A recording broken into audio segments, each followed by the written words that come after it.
Four brothers, one identical logistics business. Same $500,000 capital. Same suppliers, same city. Same blueprint. No excuses, no external variables. And yet, three failed. One built a multi-million-dollar empire. This wasn't luck. This wasn't timing.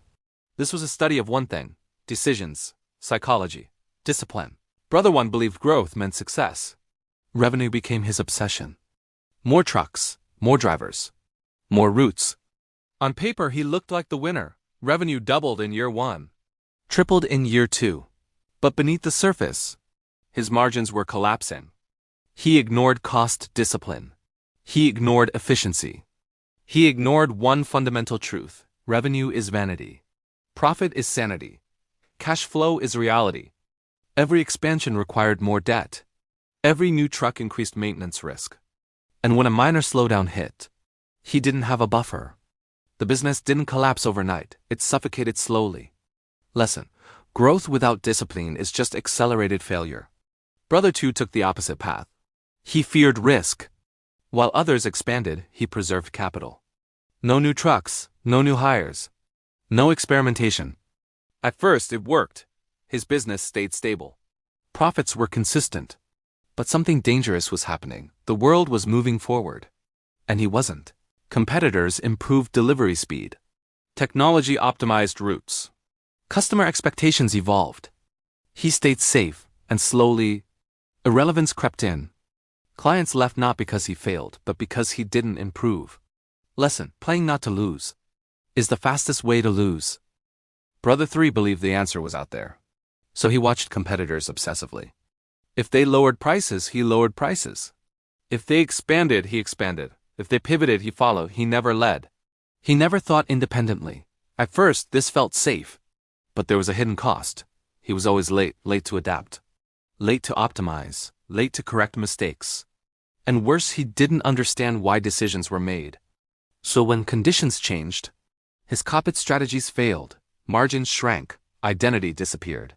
He became just another replaceable business. Lesson: if you follow everyone, you end up competing on price and losing. The fourth brother didn't look impressive at first. He didn't grow the fastest. He didn't play the safest. He didn't follow the crowd. He did something harder, he thought. While others chased outcomes, he studied inputs. He tracked every dollar, every route, every inefficiency.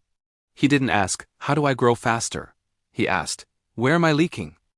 Before adding trucks, he maximized existing ones. Before hiring, he optimized systems. Every decision had one filter: does this improve long-term profitability? And because of that, his growth was slower but stronger. When pressure hit, the real game began. Brother one panicked and doubled down on growth. Brother two froze and avoided action. Brother three copied and reacted blindly. But brother four, he stayed rational. He understood something most don't. The market doesn't break businesses, emotions do. So he built rules: no expansion without margin safety. No decision based on fear or hype. No reaction without data. While others were emotional, he was systematic. Discipline isn't exciting. It's not viral. It doesn't look impressive. But it compounds. Every day he reviewed numbers. Every week he improved systems. Every month he refined strategy. No shortcuts. No emotional decisions. Just consistent execution. And over time, small advantages became massive gaps. Then came the turning point. A slight economic slowdown. Nothing dramatic, just enough pressure to expose weaknesses. Brother one collapsed under debt. Brother two lost relevance. Brother three got crushed on pricing. But brother four? He had cash reserves, efficient systems, loyal clients. What was pressure for others was opportunity for him. He acquired assets cheaply, expanded strategically. And that's when the gap became irreversible. Same opportunity, different outcomes. Because success was never about the business. It was about decisions, choosing long-term over short-term. Psychology, staying rational when others panic. Discipline, executing consistently when it's boring. That's it, not secrets. Not luck, not talent, just controlled thinking in uncontrolled environments. This isn't just a story. This is investing. This is business. Every day, people fail the same way, chasing hype instead of fundamentals, avoiding risk instead of managing it, following noise instead of thinking independently. The winners? They operate like the fourth brother. So the question is, which brother are you? Because in the market, you're already playing this experiment. We break down real companies, real strategies, and real decisions so you don't become the one who fails. Subscribe to Ticker Talk and learn how to think like the one who wins.